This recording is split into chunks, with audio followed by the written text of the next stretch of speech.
Listen up. It's TLDL.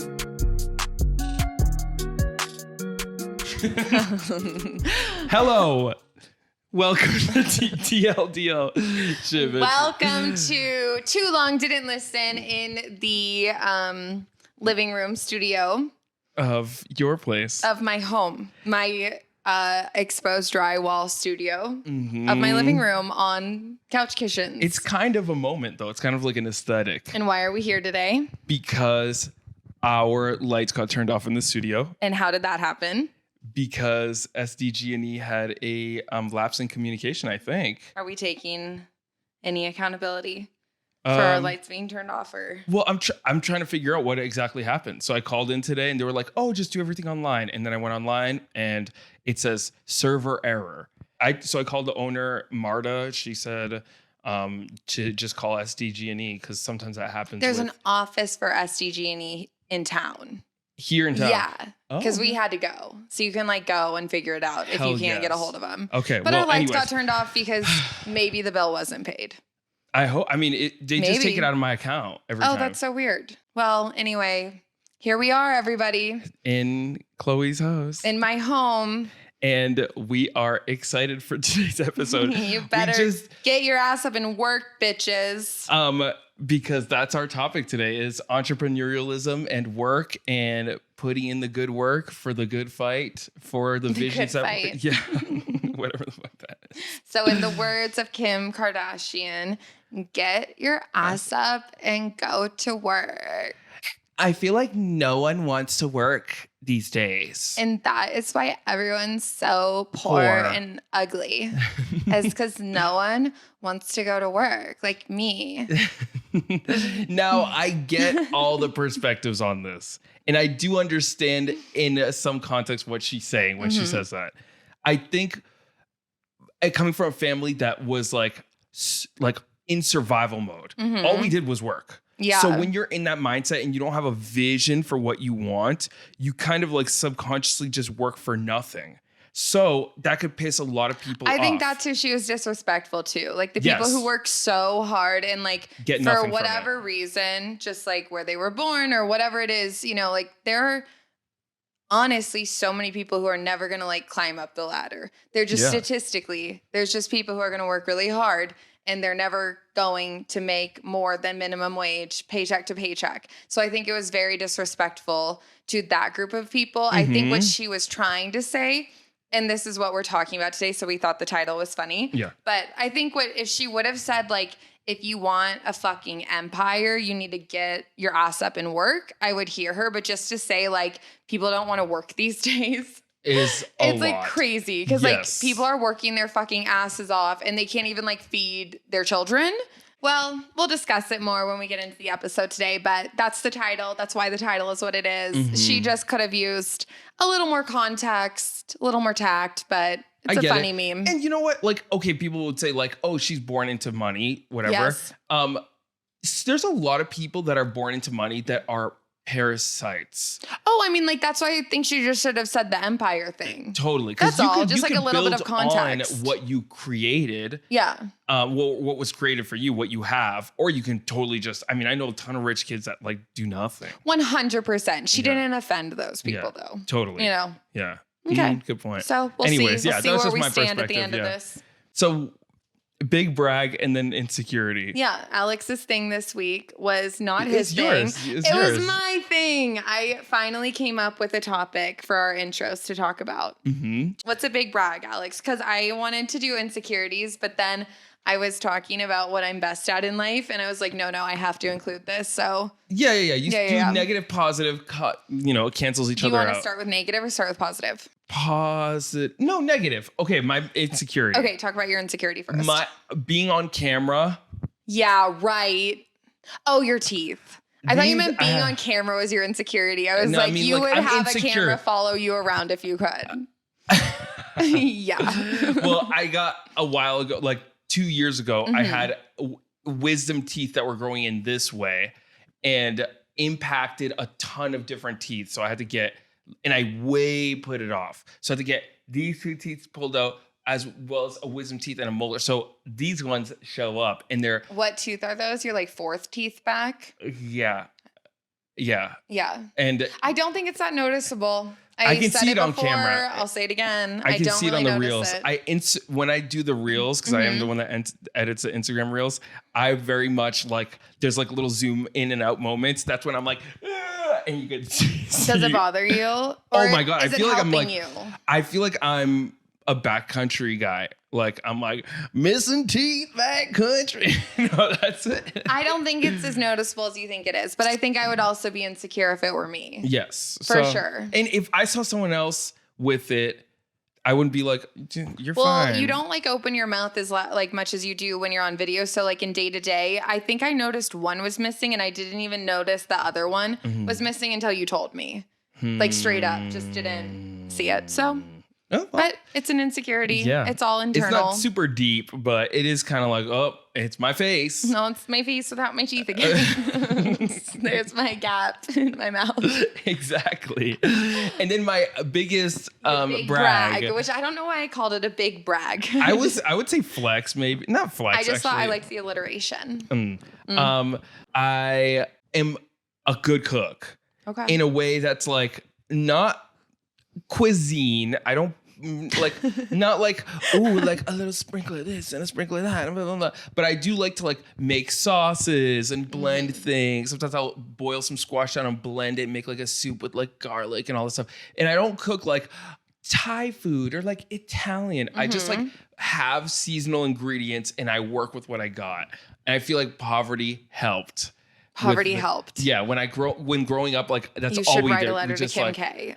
I'm a better cook today because of poverty. Because of poverty. Poverty teaches you stuff. Oh my it's God. Not yes, good. it does. Honestly, not a great mentality to go. You can just find what you can in your cabinets and make something out of it. For sure. The amount of weird dinners that I ate, like after my mom got sick and like wasn't cooking because she was a phenomenal chef, but when she couldn't, this stuff I had to come up with was insane. Yeah, it's nice. It's nice to be able to. It's so nice people, to only have a few things in your cabinet. Most people don't know how to cook. I went on so many dates with dudes that are like, you cook? Oh my God, that's so amazing that you cook. I'm like, it's not really a flex. And to be honest, like I understand in the big picture, like most people, it's not really a big flex, but it is something that I know how to do, and I know that. Well, and you also love doing it. You enjoy it. It's like part of your routine. So it's not just like, because I think I can cook a few dishes pretty well, but it's like not my identity. So it wouldn't be like a big brag. Identity either. But like I think cooking is a big thing for you. I do think it's part of your identity. Like you cook at home a lot. You don't like going out to eat. I had to own that it is something that I do because I'm like, I think it's cool. This is normal. This is, for me, it's just the norm. My mom used to cook like homemade meals 3 times a day before she got sick. Like loved to cook. Also did not like going out to eat. Didn't think any restaurant could cook as good as she could. Insane to me. I am like, get me there. Get me every meal on the menu. There's rats in that kitchen. You're like, I'll roll the dice. I know. The other day I went out to eat and Alex was like, I have to tell you something bad about them. And I was like, if it's rats, like I don't really care. And he was like, it's not rats. Trump. It's Trump. Fuck. Whatever. Okay, my biggest brag. Now hold your horses, everybody. So the horses are going I don't know nowhere. if you know this about me, but I am an elite typist. Oh, yeah. Yeah, I can type last on record. I don't want to say anything false here, but I can type 113 words a minute with 100% accuracy, which is 100%. a fucking flex. 100% accuracy? Mm-hmm. Whoa. So at my old sales job, before I was like promoted into like a larger sales role and before my like ANC, my company or anything, I worked with 3 other guys at the front counter of my old job, and they would spend like hours practicing typing, trying to beat me and my stats. Like I turned 3 men into secretaries, which I think was just me doing the Lord's work. That's a true flex. I was like, no, I'm literally always going to be better than you. But if you like men want to spend hours trying to improve your typing skills, it will serve you well for secretary roles in the future. Hell yeah. Hell yeah. Hell yes. I love that. My NC. Oh yeah, I should have started. Did we start with good? Did you start with good? I started with bad first. Oh, you did? That's all right. We'll go for, yeah. Oh, sorry. I'm better than everyone at emailing. So yeah. At emailing? Typing. Oh, okay. I can send got out it. so many motherfucking emails in such a short period of time. But you can't set up a Zoom meeting. Continue though. Listen, that wasn't my brag. Okay. Okay. Good point. And now Okay. what's your downfall? Well, I don't What's your really... last flaw? My last flaw is... That was so funny the last time you were like, I feel like crypto's like my final the flaw. only thing I don't know about. It's like my final flaw, not understanding crypto in and out. No, okay. So the thing that made me think of this isn't a current insecurity, but it was such a big insecurity of mine for so long. But the armpit fat that comes out. Zoom in on this, Ilya. Okay. And for audio listeners, just armpit picture. fat. Yeah, it's just like that extra tit that you get on the side. I have like very breasty breasts, and they jut out of my arm. Breasty breasts. There's so much boob that it creates extra boob. Breast in my boobs that I have like an armpit boob. And I used to be so insecure, like I wouldn't wear certain dresses, like going to like school dances. Oh, that is sad, I would though. like cover it up. I would wear anything that wouldn't like engage with my breasty breast in my armpit fat. And it only is on my left side. Really, like shirts sit. Breasticle. Yeah, because there's two it's of like them. a third. And also I have a third nipple. You don't have a third. Yes, I do. I don't want to know. Oh, it's right here. Here. That's a third nipple. I have a third nipple right next to my armpit. Is that a biological nipple? Or is that just a mole? No, it's a nipple. It's an underdeveloped extra nipple. I found out when I was pregnant. So you have 4 tits and 3 nipples. Got it. Got it. Anyway, I don't care at all now. Like I'm so neutral about it. It does not bother me. I would never like not wear something. I don't like love it, but it doesn't bother me. I don't care. If I see it in pictures, I don't even notice it. My actual biggest insecurity is being annoying. Like I hate the idea that people think I'm annoying, and it haunts me because I know that there's a high chance a few people think I'm annoying on this planet. I think that's everyone. I'm really insecure about it though. Like I just am such a people pleaser. Like I need people to like me. So my extra armpit, breast, and my annoyance.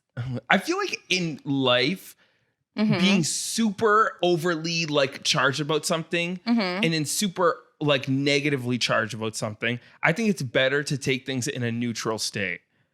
Well, yeah, but like sometimes you can't get there. I don't know when I stopped caring about my armpit fat, but it was brought up because a client of mine was like really insecure about that in her wedding dress. Like, and she like got it altered so it went away. She like doesn't normally have that, but it was just so funny because like, oh my God, it just brought me back to that time where like that's all I obsessed about. I was like, whoa, your breasticle. I remember my extra like the armpit. What are we gonna call this? What biblical term can we call this? I don't know. Breasticle, I like. Breasticle. I feel like that's just a term for my normal girlies. Okay. Well. Okay, we are very excited about having our first motherfucking guest on TLDL because our topic today is about entrepreneurialism in business. We have a very, very special guest. So today we brought in tax genius, business mogul, self-made 100-aire, Amy Reeves, the co-owner of A&C Events, and the person we have referenced the most on the podcast. We are not including my mother. Not including Ivanette. Welcome to the living room. Hello, everybody. She's like, I'm here. I am so honored to be here in Chloe's unfinished living room on the floor. Such a joy to have you. We love it. It's such incredible. a privilege. Thank you for pointing out all of the things that I am not good at, just to really skyrocket us into this. You're welcome. Hell yeah. I do have a comment already. So okay. I've been watching you guys like TV, as I do. And she's been watching us record. I too accidentally got my power shut off once. Oh.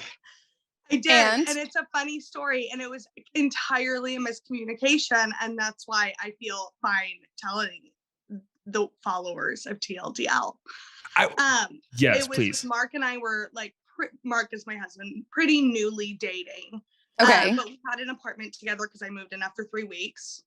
And With her mans. Yeah. Hell yeah. Mm-hmm. yeah, I did. Goals. But it was we moved into his apartment and then decided together, like, oh, this isn't my place, this is your place, let's get our own. So we moved into a separate apartment in the same building. And everything I love that. was, we didn't share bank accounts or anything because we were dating for like a month and a half. And I said, hey, can you pay the electric bill? And he said, yeah, no problem. And then I came home one day and said, hey, I paid so-and-so bill, whatever it was. And he thought I said electric. And so nobody paid the electric bill. And so it did come down to lack Not of paying. payment. That's true. Okay. Alex. But I wouldn't, well, yeah, maybe. We'll see. We will have an update for everyone on what turned off our studio lights this week. We'll see. We'll see. Okay, Amy, we have some rapid fire questions for you today before we jump into our topic. Are you ready? Alex, as ready as I'll ever be. Okay, I'll start and then you go and then I'll go and then we'll get to know you, bitch. And then we're moving into this entrepreneurship. Let's do it. All right. How do you know us? Chloe, I met in college, and Alex, I met in Chloe's living room. Perfect. Are you a real blonde? Yes and no. Oh, okay. I am a real blonde. My hair is blonde. Blonde eyebrows, blonde leg hair. I do enhance my blonde. Got it. Yeah, so the top part of my hair now, you can see it probably looks a little darker. I call it dirty dishwater blonde. I hate my natural color. So do I. It looks like dirty dishwater, and so I get a partial highlight every few weeks, and that brightens me on up. Hell yeah. How about you, Alex? What's your hair routine? I just took my hat off. Mm-hmm. That's my hair routine. Yeah, he like shaves his head himself. I cut my own hair. Yeah. Okay, what is your coffee drink, Amy? It rotates, but my like typical go-to no matter what is are you ready? Yes. Okay. I get a triple shot of espresso in a 20-ounce cup, poured like an Americano, no extra water, extra ice, 1 scoop of white chocolate, half a pump of coconut, topped with cream. Whoa. This is Seattle barista culture. This is white girl culture in the Pacific Northwest. I'm from Seattle, obviously. But I have brought to this little town that we live in the concept of a white mocha Americano with no water. And it is... changed things. It's changing. I literally the other day at the coffee shop, someone came in who I did not know and I overheard go, my wife wants to order Chloe's Americano.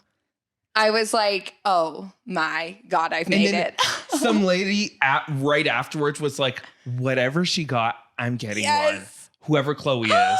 I was like, and it's all women.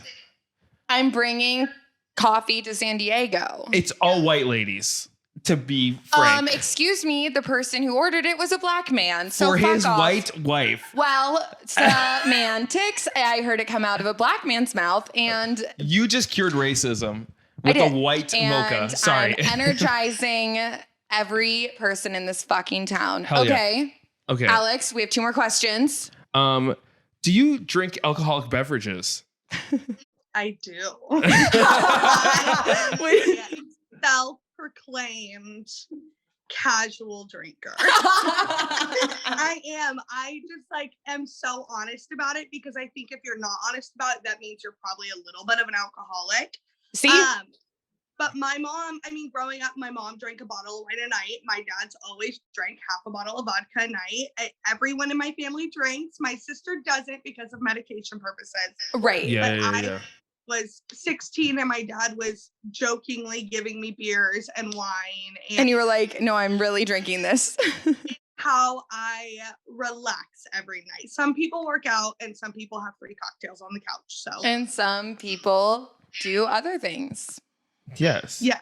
Heroin. Yes. That's just kidding. What I'm talking about. And last but not least, do you have pets? And if so, tell us about your worst one. I have a plethora of pets. and it will only continue to grow. In the vows at my wedding, I vowed to never stop bringing home animals. Girl, I know that's right. I have my own pets. I have 2 cats and 2 dogs. Okay. I currently in my household at this time have 4 cats and 4 dogs. It's a mess. That's 15 chickens. And I did have Chloe's pigs for a while. Yes. So you have a zoo. I'm looking at the most adorable dog right now, sleeping. Cashie's just asleep. Oh, I have right at I'll actually show you. Okay, let's see it. I have 2 of the 4. Oh, if you guys are watching on YouTube, you're lucky. You're lucky. They're sweet as a button. The other 2 are on the most delicate little angels sent from heaven. They are so cute. Yes. Who's your worst one? Who do you hate? My cat. Who? What's his name? Are we allowed to cuss? Yeah.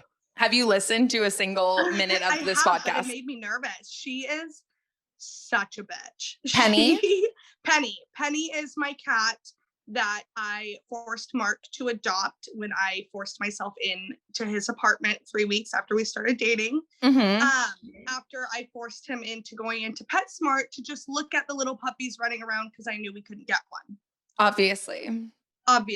And we walked by the little adoption center that they have there, and Penny, this dumb bitch, sticks her paw out at me onto my shoulder and goes, "Meow," and puts her head up on me. And I said, "We're getting this cat." And they said, "Well, actually, it's her and her sister. They have to go together." And I said, "Great, we're getting 2 cats." And at first I couldn't understand why anybody could possibly have given these sweet cats up. They're huge. I have since learned if I go out of town for too long or I don't feed her on time, she will wait until I fall asleep into the middle of the night and she will pee on me. Hell yeah. Yeah. Has Gizmo peed on you? Never. Say that again. Sorry. No, I said she just scratches everything and she is the worst and probably my favorite.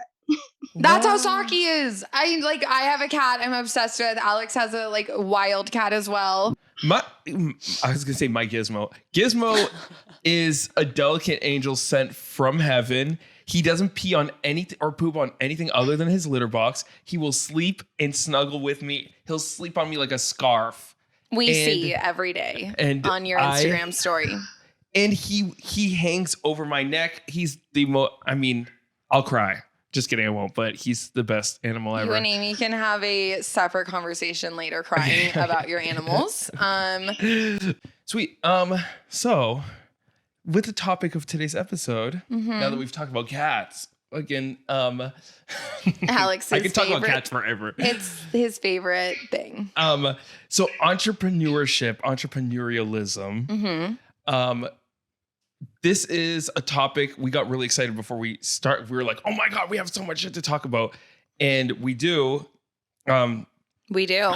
How many, actually, we'll obviously start with Amy. How many projects, businesses, stuff have you had before your partnership, if you had any?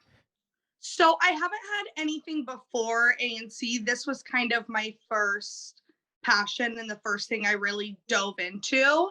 Hell yes. I do have one in the works separately from ANC, and then Chloe and I have a few in the works that aren't quite solidified yet, but I do have one that's about halfway through the process. Okay, nice. And how about for you? How many did I try to start? Yeah. Or how many did you attempts or different ideas or official stuff? Well, for me, I think for Amy, if I'm right, it was more this was what she was passionate about. So it was worth starting a business. But I think for me, and maybe more similarly to you, Alex, just the idea of owning a company at all was equally as exciting as whatever the company was. And like, I definitely, wedding planning is something that I was always wanted to do since I was a little girl, but also just the idea of like owning businesses and doing things on my own and making my own money was exciting. So I had to literally write it down. It wasn't that many. I've only legitimately invested in 2. So I've only put money into 2, which would be obviously the wedding planning business and then this podcast. Like those are the only 2 things that I've put money into. A&C is the only LLC that I own. Mm-hmm. And anything that Amy and I have going on will like go under the brand and the umbrella of A&C. But I also have, during the pandemic, thought for about 1 week that I could become a candle maker. I was pregnant, sitting in my bright orange living room that I painted and suffering with depression, as we all were. And Ooh. I bought $90 worth of supplies, poured 1 fucking candle, and was like, oh, no, this is not my calling. And then I also one time wanted to make a walking stick company. Ooh. Because like I'm a little intrigued by the walking stick. What motivated? My husband. That was a Ben thing. Okay, that makes sense. Yeah. Ben has a lot further to fall if he falls walking. Ben is tall. It was like before he hits the ground. We used to like do more backpacking trips, and I have a really bad knee. Like my right knee is really bad, and so I thought that would be fun to make like cute walking sticks. But then I realized I didn't want to do that. But I bought a domain. Walking Stick Company was the name of the company. Walkingstick.co. Well, all of our business names are incredibly thoughtful and creative. Amy and Chloe Events, Walking Stick Co. Chloe's Candles. Come with poeticism to every business I do. Yes. Yeah. Okay. I have my other one that's in the works is during my COVID experience, which was both the highest high and the lowest low, I'll say. For me, it was, we had a lot of things go awry with living situations, which was really tough. But overall, I got to quit a job I hated. Yes. And I got... That was good for me too. That was a relief. Fuck yeah. Yeah, I quit a job I hated.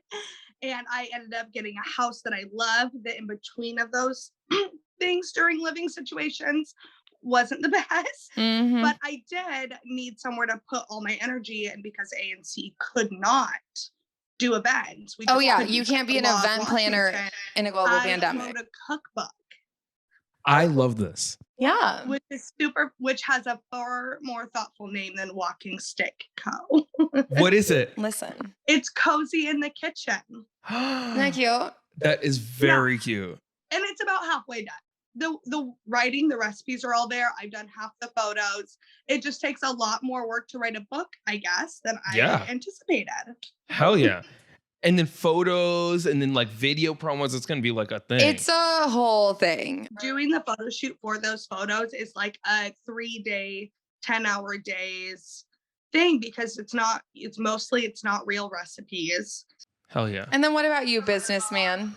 I really enjoyed the idea of like before I even started business, I was like, that would be great. And like the idea of having a business.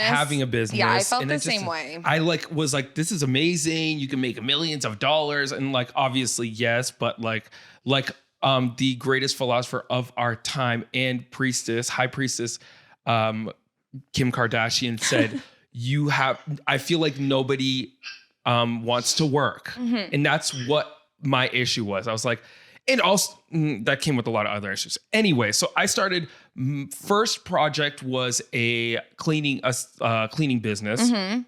And then it was like all natural or whatever. And then I rebranded it and went because I figured out all these formulas that were even more than just like natural cleaning products. I can make my own and then have that as a selling point. And y'all, white ladies in Portland paid a lot of fucking money for that. Oh, absolutely. And the only reason why I didn't become a millionaire off of it is because I never had, and this was with all of my business ventures other than what I'm learning here with TLDL is having a team and trusting other people in getting onto your project is vital. And then, so I also went to Boston, helped rebrand my parents' cleaning business, and then got suckered into for a very small, like short amount of time. Someone was like, oh yeah, I'm into natural medicine. You should come to this group. And it ended up being an essential oil, not Young Living, but an essential oil. Other one. Yeah. Essential oil, network marketing, MLM, pyramid scheme type of business. And it's so funny because it's like how quickly did you like start it and then leave? Like, what was your? It was like, well, at first it was all natural health classes. So it was not like, oh, you're getting into this business or whatever. Then they started talking about business, and then they kind of like very much like hypnotize you into like buying stuff. And I honestly, the products were great, literally worked. I mean, it's crazy. That's like the weird thing when about you some of say these worked, companies. Like with relaxation, or like what did they say they were doing? They had this capsule that had. I just know, all I know is the essential oil part. I don't know any other. They had products. these like gel capsules that were really good for like acid reflux and people that had like nausea or like food poisoning. It was crazy good, stuff like that. But there's other companies that do the same formula that work just as good, that pay almost that aren't predatory. Yeah, almost half the price, and they're not as forceful with their sales. They're legitimate businesses. Aggressive. doTERRA is not a legitimate. You don't own a business if you work for an MLM. Yeah, well, the MLM is an actual business, but the people working for them are employees. The person who founded the MLM is running a business. But when someone, not the people running it. People buying the product and then reselling their products or whatever. That every single like MLM has a different structure. But no, you do not own a small business. Yes, but it makes people feel that way because they have an inventory. I don't even know the legality of why they're even allowed to say that it's a business. I do, and when we do our MLM episode, I can like walk through the loopholes. Through all of that, I learned the importance of marketing using social media, through word of mouth, through all of it. You just end up learning all this stuff. But anyways, those were all of my business ventures. Oh, of course. And then I did YouTube. I still I have my YouTube channel. Right. I do like hikes, like, walkthroughs of hikes in the area, and then natural wild edible herbs, which one of them really is taking off on its own, which is weird. Oh, that's awesome. And then 2 podcasts before this one.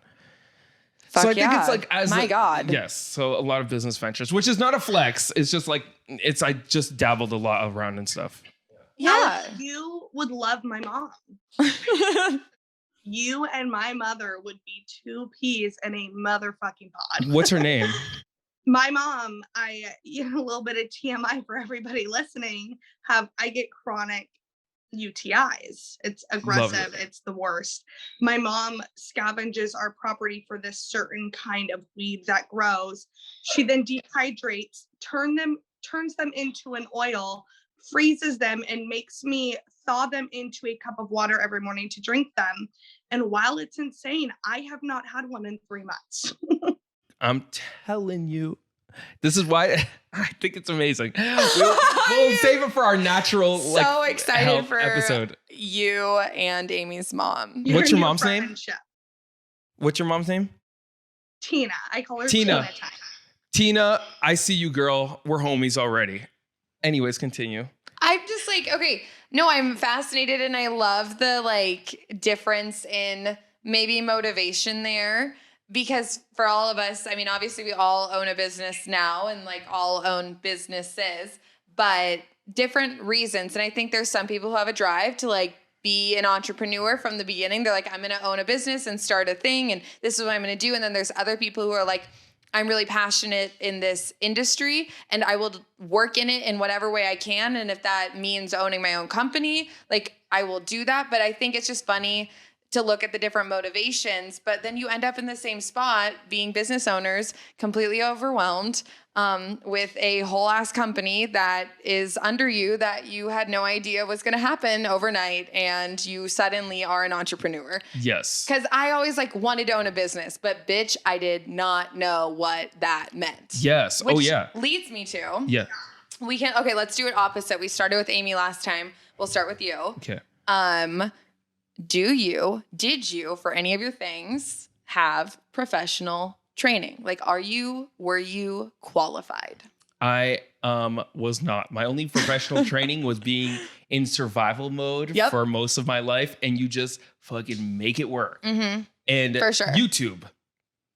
Yeah, the Academy of podcasts. YouTube University. Yeah. Just for cleaning stuff, like even for formulas, like how did you come up with the natural cleaning stuff? It was a couple of different stuff. Like, so there was this one video that changed everything. They were like, you can clean windows using distilled water. And not like windows like the ones we're looking at right now. Don't look at my windows. Let's pan the camera around. Don't. Just kidding. Those windows are none of your business. But like mirrors and stuff like that. My single pane windows that have a crack in it and the air just flows into my home. Let's not speak on them. But someone said you could use distilled water. You can use hydrogen peroxide instead of bleach. Vinegar is not a disinfectant, FYI. That's a kind of a weird thing that people say. They're like, "Oh, I use vinegar to clean all the time." I think it's for a scent thing. I didn't think it was disinfectant. I thought like moms used it for like scent, like when they have stinky babies. Oh, okay. Well, some people use it to mop their floor, which is weird. Oh, yeah. It's just astringent and it helps. I use it to deodorize. Like I'll pour it down my sink when my pipes are stinky. Yes, stuff like that. Interesting. You can use hydrogen peroxide. You can use isopropyl alcohol. Of course, you have to know what you're doing when you're like spraying. You can't just spray alcohol on this kind of floor. Right. You know what I mean?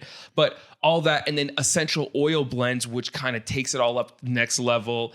And there's a specific type of soap. There's a company called the EWG, which is an environmental workers group, and they graded all of these based on the environmental impact and how it impacted. Right, I've heard of that.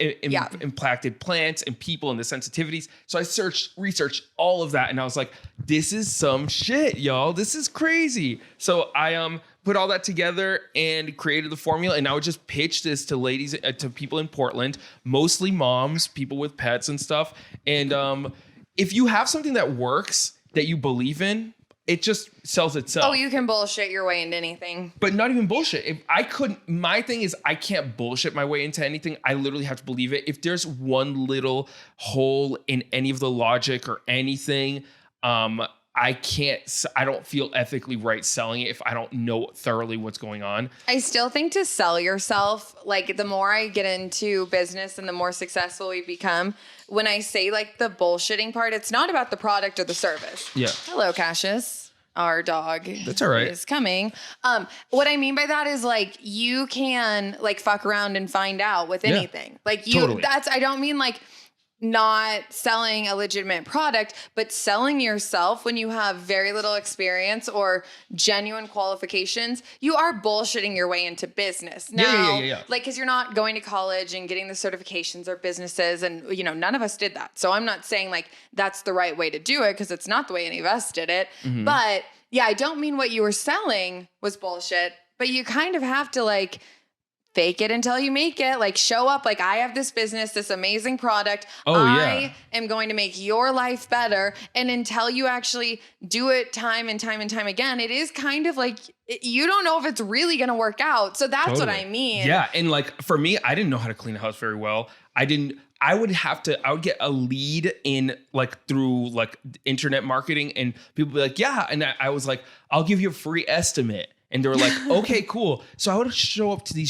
some guy showing up to some strange woman's home, and they were just like, yeah, walk through. I pretended it was just me. I pretended like the name was TheraCleaning, like therapeutic cleaning. Oh, cute. And I was like, oh, I pretended I represented this company. I never said I was a solo. Okay, bullshit. Yes, see, yes, that's what exactly. I mean. It's not that your product was like not going to work. You weren't scamming anyone. Yeah. But part of becoming something, you there have is an to art like, of BS. Yes, and you have to come in, and I'm like, oh yes, of course, I know exactly how to dust your ceilings. But as long as you're going to follow through on whatever you're promising, even if you're pulling it out of thin air and it's like, I just, whatever made my way through this, as long as you follow through and you do it, then you've started a legitimate business. And with the service, if you have little, like, for example, I had like a guarantee where I was like a satisfaction guarantee. So like if you didn't like something that I did, or like if I left and you didn't feel like it was okay, I would come back and for free touch up on anything that we agreed on that I didn't do. Like before I went in, like there was no extra expectations. Like they were like, oh, but can you like extra mop this area here?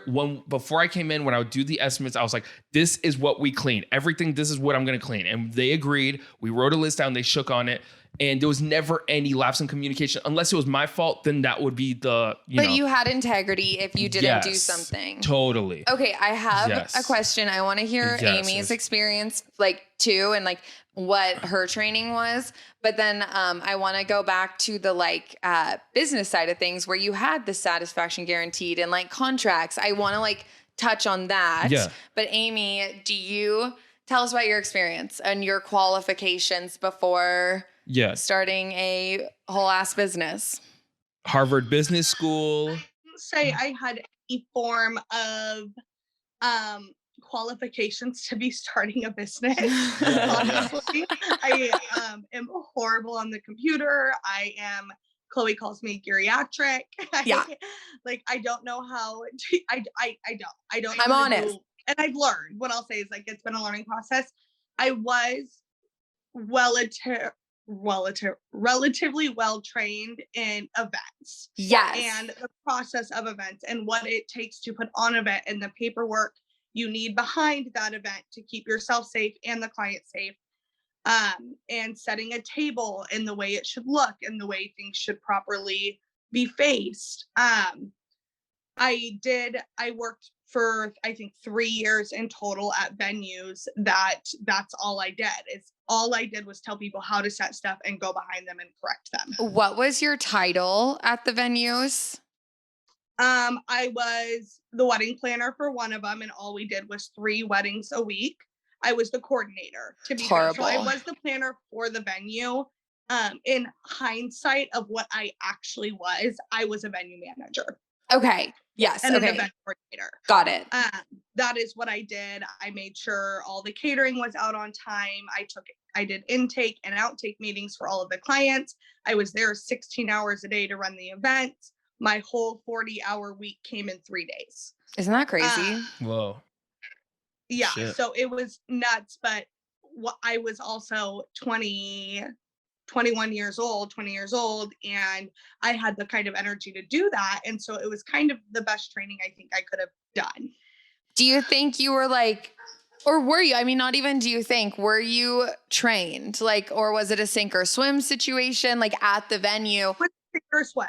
Okay. It was, I either had to commit to it and figure it out as I went, or I needed to back out now because I was going to get myself in way too deep. And I decided that regardless of the awful management that was happening, I actually did love what I was doing. And so I went the extra mile to get trained.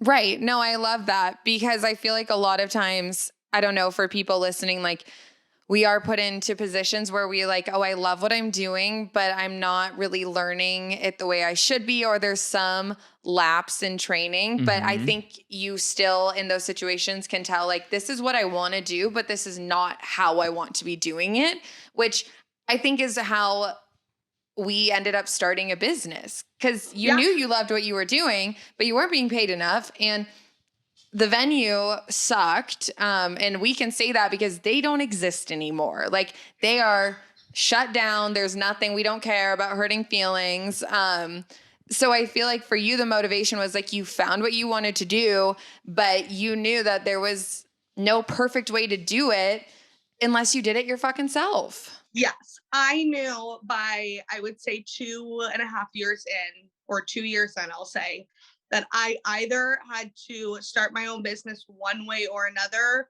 or I needed to find a new career because there's no way to have a sustainable life No, the burnout is crazy. For big companies. It does not exist. Before I go into my experience with this and like whatever qualifications, did you ever, like, I know you've worked in the service industry. We've talked about that before briefly. Oh, yeah. Have you ever worked formally for a company that wasn't the service industry? Like anything within the realm of cleaning, podcasting, nothing. Nothing. Literally no qualifications. I love this. None. I love it though. And like just purely being passionate about wanting to build an empire. I think as like just I realized it recently, but looking back in hindsight, I'm just an entertainer in the sense of like, I like making art. I like making music. I like doing video content where I'm in front of the camera. I like that. Yeah. So that's where I'm finding out but nothing to do with any of my jobs other than like being in the service industry. You're like, hey, this is me, blah, blah, blah. Sit down on this table. This is what we have, like you're kind of a face. So I guess you are putting on a show. Yes, for sure. No, and I don't think like cleaning was the thing for you. Oh, hell no. I think I could build a cleaning business. Some business side. Yes, I could build a cleaning business and not be the cleaner. That's for sure. Totally. Yeah. And which then it's probably not your passion then. Yeah, not my passion for sure. I love the natural cleaning. What I loved about it is I could never clean someone's houses with bleach. No offense to you bleach users out there. What? What? Where's the bleach? No, I'm saying anyone. I don't know. I don't know. Amy, Chloe. Love bleach. I don't have a problem with bleach, to be honest. He just was gesticulating wildly in my face. You bleach users. No, I'm nothing against anyone that's like bleach user. I use ammonia, but I like the fact that I could provide a service where it was like completely, and then they had an option for no sense at all, and that we could just use a scentless. No, I do think you still had some passion in it. Sure. It just wasn't like it wasn't that's like an me with the candle void. making when like obviously that didn't go anywhere and like it is more of a jokey thing. But I love candles. They're all over my house. I actually didn't mind the like pouring them. It was funny to me to like read in. I was honestly just amusing myself during the pandemic again, but I was like, which wax like burns the most and the least? And so I was able to find something interesting about it. But yeah, ultimately, no, I don't want to make candles. Yes, totally. But I would own a company that made candles. That's what I'm saying. Exactly. Yes. But I would own any company. I'm like, whatever. Yes. Well, I'm completely unqualified as well. I think I gear more on Alex's side of unqualified than Amy's because at least you were professionally somewhat trained in the in the service that you were doing. So you were like, I am a wedding planner. Obviously, we've learned so much more than I think you could have ever anticipated in the moment. But you at least were like, you at least had something. So for me, I dropped out of college. I worked for a coffee shop again. I helped this guy, though. I got hired in a different capacity than just a barista. I was hired by someone to advise him, because he had no coffee experience at all, on what equipment, supplies, and things he would need, as well as pricing to start a coffee shop in Bellevue at the Botanical Gardens. It was a really cool job opportunity with a guy who was an amazing man. And I kind of came on in like an advisor role and then stuck on as a barista. And at the time, like I think 6 months in, he was like, you could sell like sand to a sand person. Now, if that's a racist comment, I don't know how it is, but as I say it out loud, maybe that's is a sand person. Is that a thing? I don't think anybody is a sand person. Okay, good. There's no race of sand. No? Okay, sand wonderful. Race. Okay, wonderful. So he was like, I want to get you a job in sales. And like, you've done a lot for me and I appreciate it. To be honest, we were butting heads because strong personalities. And he was like, I want to get you a job in sales. So I went into sales and immediately it was like, oh, I'm really good at this. I was selling restaurant supplies and I love to eat out. I love to go to restaurants. That is a passion of mine. And I got to like meet chefs and owners and I got to sell them things that really matter to them. I got to help them make their dreams come true and budget things and like give them this restaurant that they wanted, but I was selling someone else's product. And what I really gravitated towards was tabletop. And I ended up being kind of referred to as a tabletop expert. But what I ultimately like realized is that back in the day when I'd wanted to be a wedding planner, those things now that I loved about the restaurant industry, I still get to do being a wedding planner, but it didn't really like hit me until I got engaged and I had an opportunity to plan my wedding, which is how I got to know Amy, because I ended up hiring her for $750 that I've never paid her and never will. I see you leaning forward. You'll never get paid for that. No. Don't expect to. Good. Fuck you. No one's getting my $750 for my pandemic wedding that didn't happen. It never happened. So It literally never happened. No reason to be paid. Ugh. But no, I guess really where the qualification came from was I learned a lot about running a business with customers, setting expectations, finding a budget, finding things that fit within that budget, and then on the back end, like providing the service I promised. It was like I was selling millions of dollars worth of things. It was not low money packages. Yeah. I mean, I was selling ovens that were $20,000, plates that were $40, $50 a plate. Like these were big things that if they went wrong, they had real life consequences. So I actually, unlike both of you, I think had more of a grasp of the ramifications of something going wrong in business. So that's where I got my confidence. And then honestly, as for the wedding planning, I hired Amy, quote unquote, to do my wedding. And I was like, oh no, never mind. Wait, I want to do this. But I really want to do this. This is what I want to do. This is my calling. So let's do this. But all I had to offer was like, I'll help with the business side. You teach me how to plan a wedding and then let's do this. And it has now 3 years later turned into let's build an empire. But at first it was just like, I don't know, a risk. Like, yeah, sure. It was a risk. Sounds risky. I didn't have nearly as big of ramifications as $1 million restaurant package on the side of, oh, well, if we do this wedding and we realize we're not good at this together, or this isn't the way to do it, we don't have a lease. We don't have all this overhead cost that we're going to lose. 100%. But on the other end of that, we could have royally fucked up somebody's wedding day.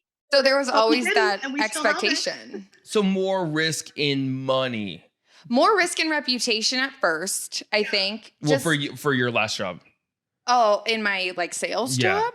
Oh, yeah. Yeah, for sure. Big money. Yeah. I mean, when nothing really ever went wrong for me, but when things went wrong, like our company has been sued a couple of times, for sure. The restaurant company, and even things that weren't necessarily their fault, but they've had to go to court. I mean, just like, in a restaurant, a hood system, which is what goes over the oven in a kitchen. Yeah. Every foot of that is $10,000. Mm-hmm. So if someone needs 20 feet of hood, what's 20 times 10? That's $200,000 fucking dollars just to put a stove underneath. And then the stove is $20,000. This is how I bought my first house. Because I was I wasn't selling hoods, but I was working with contractors who were selling hoods from my company.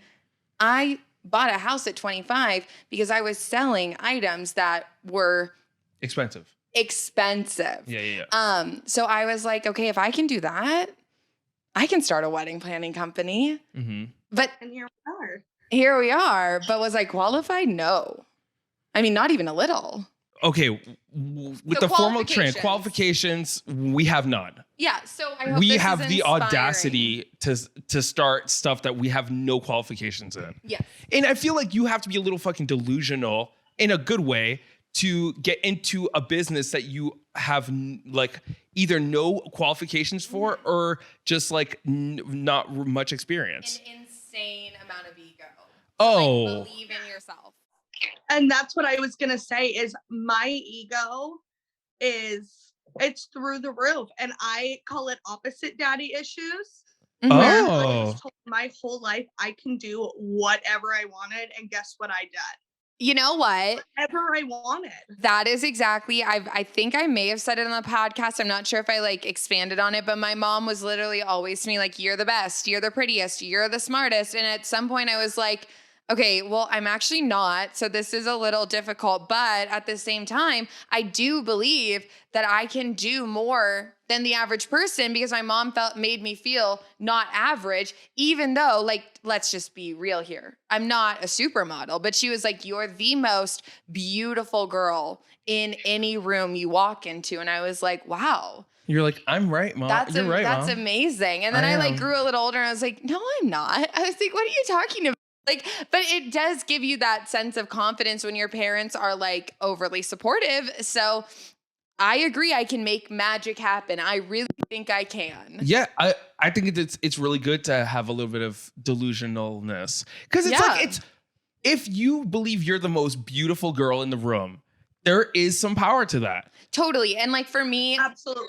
If it's not coming from insecurity, if you're not like, I'm so pretty, but if you come in and you're just confident about who you are, amazing. That's gorgeous. I walk into a room and I am certain that every man there thinks I'm pretty. Hell yeah. No proof, no reason. But I'm like, they must all want to talk to me. And I feel like I do also walk into a room with a sense of confidence.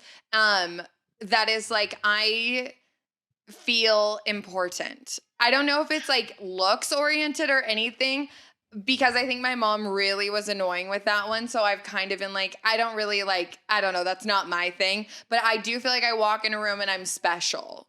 Like I feel special. That's no good. proof. That's good. How do you come feel? off that way? Thank you, Alex. When I walk in the room, it comes off that I think I'm special. The Chloe Storm. I'm telling you. Thank you. You're welcome. She is a storm. And when the first time you said that, I died laughing in my car. I was like, yes. Yes. And I have both of my business partners here discussing me. Like you're not in the room. On that note. Did you ever have do you feel confident? Like when was the time that you like it clicked in your head that you were confident about what you're doing? Like you really had something. You really had to, like you were like, because I'm sure in the beginning it can be a little nerve-wracking unless it wasn't. But at least for me, like there was a moment where I was like, oh, okay. You can be an entertainer. Doing this, yes. Or I was thinking more house cleaning. Oh, okay. With like I was coming in, I was going to people's homes and like felt so fucking weird about it because I was like, who am I to come in and tell people and then give them a price and they have to say yes? And I'm in their own fucking house. You know what I mean?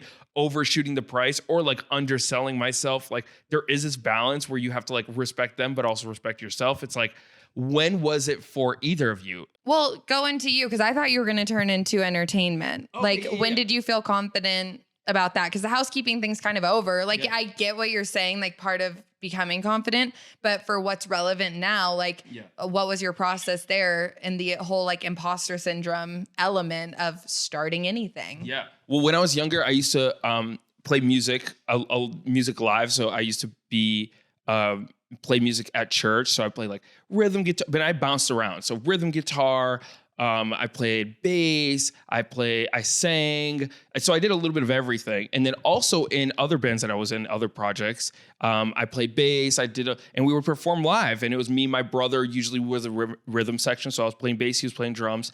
And that kind of was always very natural for me. Like we're just like, oh, I play bass. The unconscious belief that I had to like really lift over the years that I'm still working on is like just feeling like, oh, I'm not that good. Like I'm a bass player, but I'm not that good. Or I'm a guitarist, I'm not that good. So that's something that I have to like be working on. But I always felt like that. And then ever since I was younger, I've been told, and I am owning as I'm older, that I'm funny and I'm, outgoing and loud and I can like make funny faces or whatever. So that's where the video content kind of like was really stood out for me. Cause I was like, oh, this is it. Like I know on camera, working with people, having like this going on, whatever this is, that this works for some reason. So I'm sticking with that, and I do love that. I never turned into something that, Were you always comfortable being on stage even when you didn't think you were that good? Like, did you care that you doubted yourself? So when I was I was always behind the scenes. So like singing background vocals, playing bass, which is understated. But there was, anytime I had to do singing, like be the guy that would sing on stage, nerve-wracking. Crazy nerve-wracking. And I still have a lot more gigs. I need to start singing a lot more in live to get over that. And with friends and stuff like that, and like whenever I drink, I'll like sing The Lion King or whatever as loud as I can. And that's not, when you're with friends, it's one thing. But like when there's a stage of people and they have this expectation, you have to sing. Okay, did you have imposter syndrome starting ANC? No, I don't think I did. I think it was very like a milestone effect for me throughout the whole process. The day I started my job at the venue, which was I definitely had imposter system fine. I had no qualifications to be there or to have that job or to run somebody's wedding. And the day I got there, the boss was pretty awful. And the girl training me, quit her job on the spot. She walked Oh my God. out. And so well, that's not a good sign. Like, I either have to just figure it out and do this wedding, or I have to follow suit. Like, there's only really two options here. And I think after I did that, and then just kind of continued to do that, there were milestone marks when you said, let's start a business. I said, okay. I mean, the worst thing that happens, and this is not at all the worst thing that happens in real life, but in my head at that time, the worst thing that happens is it's like a little part-time gig and it doesn't work and we fade it out. 100%. Yeah, right. No, completely. Yeah, and that's absolutely not the worst thing that could have happened. Nope. But nothing that bad has happened or did happen. And so I don't think I really had it for ANC. I absolutely had it going into finding my spot in the industry in the beginning. It's funny because Alex and I were discussing the podcast and then Amy and Chloe events. And when we were discussing imposter syndrome and like being confident in our roles and when did it click? Now there's been a huge fucking evolution in what my vision was for ANC and what it is now. And we'll talk about that as kind of our last topic of like our experiences there with how did it start and where are we now and where do we want to go. But in terms of confidence with TLDL, it is so different. I still feel like I am just winging it and I'm trying really hard to add value to anyone who listens life and add some entertainment and give a couple pieces of advice. And if nothing else, humor and something to do in the background. But we're such at a beginning stage here that I'm like, oh my gosh, like I have a podcast, but I would never say like right now I'm a podcaster at all. Like I just don't feel like it's clicked for me yet. Like I'm committed to it and I'm doing it, but it wasn't as natural of a like decision that Amy and Chloe events was. And before we got our LLC. So we had kind of discussed starting the business in February of 2019. And then we got an LLC late September 2019. So quite a while of discussing game plans and business plans. This was not an overnight thing. We did 3 weddings not associated with our business, but kind of to like prepare. And one of the weddings I did completely alone. Amy couldn't make it. And it was an acquaintance of mine. It was actually a client from my restaurant job who was getting married and her wedding planner backed out. And she did have a timeline and a floor plan. Like, thank God, because what would I have known? But I basically showed up to this wedding in 6-inch heels at the crack of dawn and put together a wedding. I got everyone down the aisle. I made sure that beauty was on time. I was running everywhere. I was doing everything for this wedding that a coordinator would do. And at the end of the day, this was June. So this was halfway between decision and actually happening. And I was like, this was the easiest day of work I've ever worked. It was so natural. It was so easy. Nothing went wrong. And I'd never done it before. I read someone else's like order of events and I made it happen. And I knew from that moment I was meant to be a wedding planner, and every ounce of doubt I had, I would never have founded an LLC if I didn't actually think I could perform. And it was so easy. Now, obviously, who I was then on that day and who I am now as wedding planners are incredibly different. Yes. I am very qualified now, but the energy and the ease, the same. Nothing has even increased there. Like, it's not increased. It was as passionate then as I am today. And I think that passion is the fucking same. It's just the skill, the dedication, the, wherewithal is so much better now. But there was no lack of confidence. I knew it was what I was meant to do the second I did it one time. Whoa. But for the podcast, I am like trying so hard to like improve and be better. I'm like, this isn't as natural for me. I'm not as much of a performer, but I love it and I want to be, but this is harder. This is way harder for me. Yeah.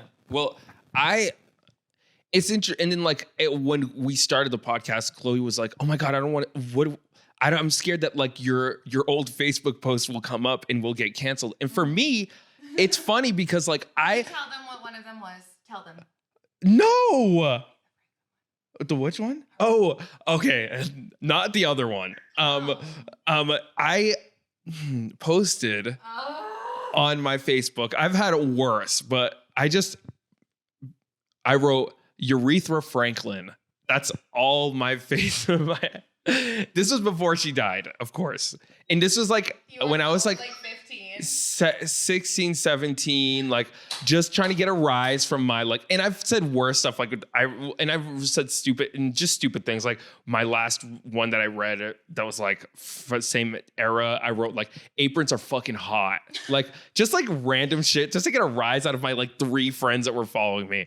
But like, so in the beginning, Chloe was like, oh, I don't want any of these things to come up. Like, you don't have any bad tweets in the past. I was like, I don't know. Like, for me, I kind of passed this phase because I did start YouTube. Like, I started doing YouTube like 5-6 years ago was like my first YouTube video where I was like, I'm going to do a YouTube video. I would wake up at night and have these like, oh my God, my fucking face is online and I'm talking into a camera, have like panic sweats at night. Scary, terrifying. And it would happen. And I still like, I get like, I would nowadays, like I can post something and it's fine. Like I've had someone call me, say that I looked like the R word, whatever, retarded. I don't know, we can believe that, whatever. Wrote on my comments. He spammed all of my videos, writing all this stuff. Like this was like, again, 4 years ago, saying this horrible stuff. Like, and that really did affect me at the time. And then afterwards I was like, after a while, even though my YouTube career never got super successful where I got thousands of views or whatever, I passed that boundary of like, it wasn't as scary anymore to post something because I'm like, let them cancel me over something I said. Like that was an opinion I had and I'm fine with it. And like, I can evolve from it and not, obviously there's some things that can be unforgivable, but anyways, that's where I kind of stand with saying stuff online. I think to piggyback off of that too, and this is something that it's a weird like little niche of the internet that I'm passionate about, which isn't much, is like obviously it sucks for somebody to be commenting on your stuff, and this does not, I'm a regular person, but like if you're a famous person where your whole life's public and online and people are blasting your comments, and obviously it sucks to read that about yourself because on some level maybe that human being thought it was true, but how pathetic do you have to be blowing up a YouTuber's comments with that word? Whether you believe it or not, who in that situation is far more pathetic of the two? Like, imagine, put yourself 100%. In a situation where you're sitting at a computer, like typing that out, hitting enter, doing it again. Like, that's what you're putting your time into versus. I had 300 views. Yeah, like you just want to be a YouTube guy. Just let him do his thing.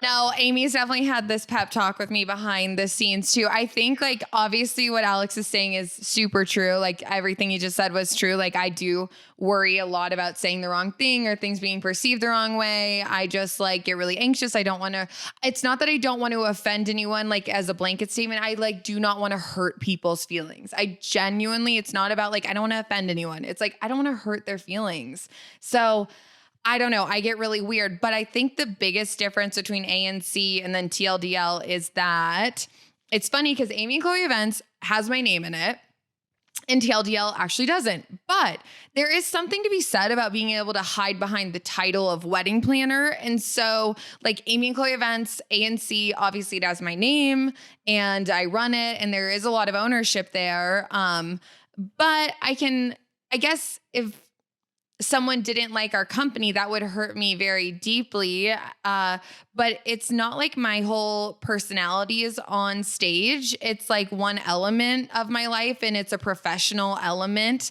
Whereas TLDL definitely is like Chloe. Like this is just me, who I am. I'm putting my entire personality out there. Whereas Amy and Chloe is my skill set. And I'm very confident in my skills and I know that I follow through and I'm a good wedding planner, but I'm just like putting my personality out on a podcast, like allowing anyone to tell me I'm interesting or not interesting or how do they perceive me. And so for me, it's just, this is so much more personal and it causes a lot more anxiety than like how you see my company. Cause if I'm walking down the street, obviously no one knows who I am, but like, let's say, you know, both companies are huge. Let's say I reach the pinnacle of what I want for my wedding planning company and the podcast. People would recognize me from the podcast. People still are not going to recognize me from ANC. Like they're just not going to. So that, and you know, anonymity that is there is not there for TLDL. And so that has been, I think, where the imposter syndrome really overwhelms me. It's like, oh my God, it's like me. No filter. Fair, because we don't really show, we do show our personalities to our clients, but we do not show them as, we don't talk to our clients the way you and I talk to each other because they're not our friends. They're not our best friends. Whereas you are just talking to all of these people and you don't even know who those people are. I have no idea if our clients listen to this. I have no idea if my family listens to this, which friends. Like I went and got drinks with one of my friends. Hi, she listens. And she's like, oh, I listened to the last 4 episodes this week. And I was like, oh, sweet. Like, cool. I don't know that though. Like we don't get to see stats on who's listening and what they're thinking. There's no live feed, thank God. But like, yeah, so this has been way more of a learning curve for me. Yeah, for sure. And then also, well, there is a bit of a curve for me because there's, I learned, and I mentioned this before, but having the team, then us treating it like a work schedule. We get together on Wednesday, we film on Wednesday, we edit it, episodes posted on the Tuesday of the next week. We get together once a week or twice, depending on if we argue about it or not, and come up with a topic and an outline. And this is like the structure of doing it. My podcast before, I was finding the person I was interviewing. I had to find out, I had to film everything. I had to edit it. It's like, it sounds cute, but at the end of the day, like until you have a team, you can't really get out there in a way that's going to impact people in a real way. So this has been it's been more of a learning curve to have the consistency in this way than before. Mm-hmm. Yeah. No, I think for me with the team aspect, I literally would not have a business without a business partner because I don't have the motivation to do this for myself. I would never stay on task, on topic. I would never remember what I needed to do. And I also don't really care if I let myself down. I'm actually very easy on myself. I know a lot of people struggle with being very hard on themselves. I can be very hard on myself in the way I present myself. Like if I say something wrong or if I think I've hurt someone's feelings, yes, I like hyperfixate on that. But in terms of like, I forgot to do a task. It's like, oh, well, no big deal. And when you have someone that you have to live up to whatever you've promised for, or else you're letting them down, that changed my whole perspective. And so I personally, just knowing myself, and I think this is good for anyone thinking about starting their business. Are you someone who performs really well individually and you just want, subordinates under you to support you when it gets to that point? Or are you someone from the get-go, when you have nothing, you need to do it with someone else? Because for me, I'm not starting anything alone. Nothing. Oh yeah. I'm really realizing that now. Working with other people is a lot better. It's also teaching me a lot about trust and compromising in some areas, Chloe. And also having a contrasting belief in vision, or with like with some podcast episodes, I had to be like, I had an idea of what it was going to be like, and then once we talked about it, I'm like, okay, I get what she's saying. We can both get on board with what the other person thinks as well, but also realize that there is a realness behind what you're saying, as well as, I don't know if that's ever happened with you on my side, but for me, I've been like, okay, what she's saying is true and feels like it can be truer than what I'm saying, but I still have this perspective. But that whole thing was very hard for me in the past because I can be so stubborn on what I think. It's been a really growing experience in that way. So business development can really turn into personal development, I guess is my point. Oh, I'm such a different person than I was in 2019. And now that I've started a podcast on top of ANC, I don't think I'll recognize myself in 5 years. In a good way. Sure. I'm so excited. Yeah. Me too. I think it's also just, aside from kind of the workload being split, the ideas being split, it's a different kind of relationship. It really is. Chloe and I were weird. Not good friends before we started this. No. And obviously we are very good friends now. But before that, you put your business first. And yes, we also take time to say, okay, we need to step out of the business, have like friend conversations too. Yes. And that's why we talk 24 hours a day. But it's a different level of respect of sometimes you can blow up on your friend, say something you didn't mean, blah, blah, blah, blah, blah. But at least with us, and I think we're very similar as well, but that's never really happened. We have had instances where one of us has had to say, no, this, like have a real conversation, a serious conversation. That's never really fun to have, but it's always with such a great level of respect and putting each other's feelings and the business first, no matter what the topic was. Well, because it has to be at the end of the day for the business. Like when I question either of you or question myself, or not even us, but like our business model or how we're going to market, it's not personal. It's like, I think with the podcast, it can get more personal because we're talking about our ideas on the world. Again, it just steps into this level of what do I say? What are you saying? How are people going to perceive that? And again, I already do notice myself caring a little less about how I come off. I just hope people can understand that I'm trying to be a good person. But in terms of the business, it's not personal. Like if I say, to Alex, we need a routine. I need you guys to have this stuff to me at this time, and we need to do this, and we need to plan this many things out in advance. It's not like I'm saying any of that because someone's not doing it or because I think you guys are wrong for not saying it yourself. It's just if I can think of anything that's going to improve the success of our business, I need to say it. It's not personal, but it's like, here's what I really think needs to happen. And if I don't say it, that's where we start to crumble. And so for the wedding business, because luckily we don't have to tell the whole world our innermost feelings, we can have a layer of professionality and just prove ourselves as planners and designers.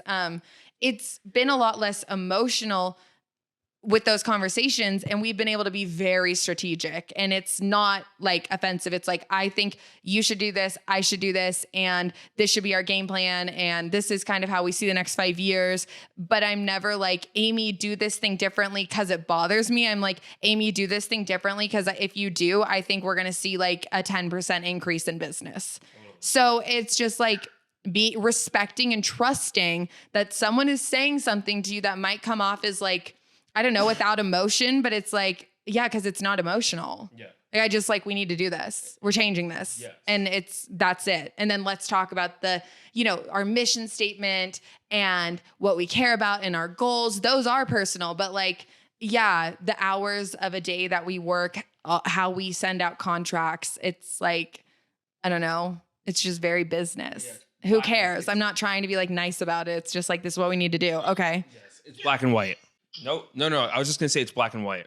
It is. And I think the perfect reference is I sent Chloe this really fun list yesterday. I was dying. Things we need to talk about.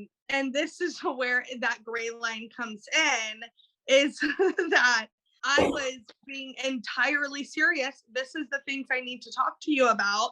And on that list was a few things that regarded upgrading our current POS system and maybe changing a POS system and adding something into our contract, taking something out, and then what color I wanted to paint my dresser because I bought a new comforter that would change my bedroom. And then also the new Christmas tree I impulsively bought at 2 a.m. Which we never got to. Which we actually never got to. But it very much so is just, it's a whole different ballpark of like what you need to do, what you want to do, what you need to talk about, what you want to talk about, and somehow finding a balance of sitting on your couch and working a 17-hour day and not feeling guilty about the fact that you're just as exhausted as you are coming off of a wedding where you've been on your feet 17 hours a day. Because just it's like trying to balance. Yeah, Chloe and I we have a really fun joke where we say we don't have jobs. Yeah. We do it all the time to an unhealthy level. We're like, oh, I don't have a job. Yeah, I don't work. And so naturally, when you tell people you don't have a job, they believe you that you don't have a job. And that equates to our friends then feeling left out because then they text us to say, oh, I'm sorry, I have a list longer than I can even explain to do today. And they're like, but you don't have a job. This is so interesting. He brought up something that I think that Alex is experiencing with his friends, that I haven't even talked to you, Amy, about this, or like Alex on our side of things, but it can be perceived when you're a small business owner, I think sometimes, especially if you're not trying to be annoying about it, where you're just like, I don't need to like shove this in everyone's faces. People can just think you're like kind of hanging out and not doing much. And it's like, well, why are you with that person so much? Like, do you like them more than me? And it's like, I'm literally trying not to get audited. But like, you like make light of it so that people don't see the stress. But, the other day also someone was like, you make everything look so effortless, Chloe. And I was like, what a fascinating observation that I certainly would not have had about myself, because it is so hard. It is, and it's getting harder. But Alex, I think that's just what she said about the friends and the perception. I know you're experiencing that. Yes.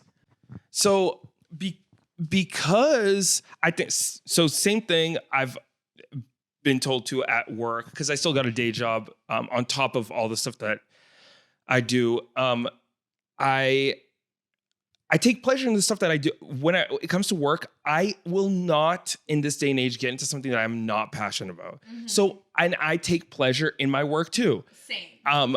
You definitely make things look effortless. And I think it's because it comes from the joy of what you're doing. You're like, this sounds great. There's some stress behind it. There's deadlines, there's all that stuff, but there's stuff that you like about it. But so we get together frequently, talk. We have 3 group texts, fucking 18 group texts, Chloe, and we talk all the time. And it's like, we're of course friends. We're getting along. We're knowing each other more and more, and we're getting, more and more friends as the time goes on. But we're also working. Yes. It's something that we like to do, but it is work and it's taking effort. There's a learning curve with the being online, having your face, talking in front of the camera. There's a whole thing. But and then what people see is 2 hours of us hanging out and talking shit. But what they don't see is the fucking 20 hours of us stressing out, figuring out, making reels for Instagram, doing all this stuff. It's like, there's a lot more to it. So a lot of people, if a couple of friends are like, oh, Chloe's a new friend on the block then, huh? You guys are now besties. You guys are like this and that. I'm like, we're friends. We're good friends. We're learning a lot about each other, but it's not about picking friends. It's we do what we love. I think also that's dawned on me, like maybe people don't enjoy what they're doing with their coworkers. And then that is the biggest issue is like, oh, and then they see that you take pride and joy in what you're doing. And it comes off like we're best friends and we're good friends, totally. But we're enjoying our time doing something together. We have a shared interest that we like have a vision for. Yes. And we both need to be double-digit millionaires by the time we're 30. Well, 5. You got 2 years, Chloe. Okay, well, Alex has 0, so fuck off. I think just to lead off that, I think for me, I had a lot of the same specifically with Chloe is a lot of, and Chloe knows this, a lot of my friends that I've had for 20 years. They have always been my friends. And of course I have newer friends that come in as adults and all this, but for the most part, my core friend group, the people that I would ask to go to dinner on a Tuesday night when I'm feeling shitty, are those friends that I've known my whole life. And not for all of them by any means. And even this is a strong word, but I think there's a little sense of like this jealousy of, oh, there's this new person that you knew, but that you just met that just came into your life and you're spending all your time with them. And no matter what, I answer her calls. And it's not because I like her more, sorry, but right. I like you the same. But sometimes you're calling me to tell me that we just booked a $10,000 package and we need to upgrade our contract and this and this and this. And sometimes you're calling me to tell me that you made the most delicious dumpling and your kid fell down the stairs. Yes. Yes. And I'm not going to screen those calls. I'm not, because sometimes those important calls come at midnight. Well, you don't call me at midnight. I go to sleep at 10. But same here, sister. Sometimes they come in at, 10 or 11 p.m. And sometimes they come in the middle of the day. Or like 7 in the morning. Hours. Yeah. And if we put strict working hours on, I don't think we would be as successful as we are. No. 3 years in, my friends understand that. My family understands that. My husband pauses the movie in the middle of a movie when Chloe calls me, even if it's something that turns out to be not important because it could be important. So does Ben, for sure. Yeah, and it definitely settles down. But I remember that, Alex, is when you first start this and you have a business partner, somebody that you are additionally doing life with on a next level, it's kind of hard to find that balance of, no, I don't like her more than you guys. And I know right now my actions feel that way, but I'm just trying to build this for myself. And she is a massive part of that. Yes. I think it's funny, and take this as you will, audience, and you too, and me. I'm going to reflect on this. I've never had a friend be threatened or jealous by either of you guys. I think they're used to me. I think that I am already, the people who were friends with me before I met you guys knew who I was deeply. Like I don't think they felt any way other than expecting me to do things like this in my life. I think I'm impulsive. I jump on things. I go for them really hard.